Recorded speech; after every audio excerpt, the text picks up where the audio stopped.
mi hring I kong zo lai kha chungun te I ki le to lo na tur kong I zo me kania lali suwa pan la khoya ngei I na huna tangin I suan ne na ki leng che I kong zo lai kha chungun te kong lau bo gal na ni lo mo chiat na rap thak le zua I thlen ma hian o I kong zo kha chung le ro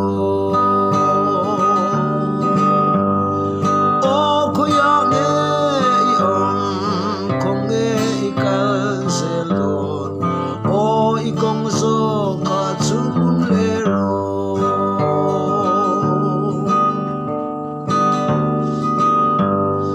ente musi na kong pui so cross put zunga ila liam na lam so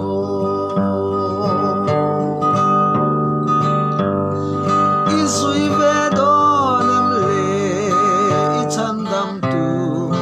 o I kong zo kha chung le ro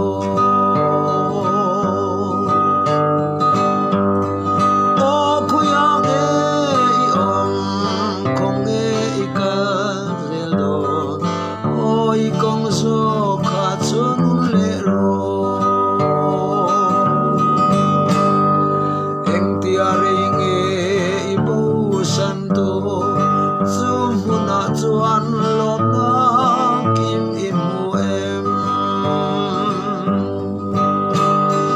I chandam tu an shruai na lama son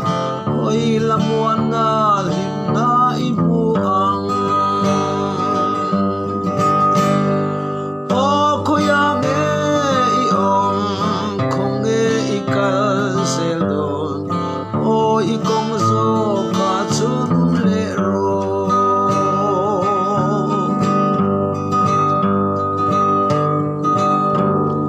kan kong te hi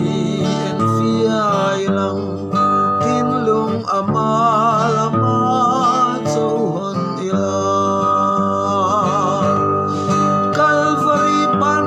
in pay lai khayang suta kan tlan tunong kan puang o khoya nge I kong nge I kal sel don o I kong zo kha chung le ro o khoya nge I kong nge I kal sel don o I kong zo kha chung le ro lalpan phang na lamal som ro se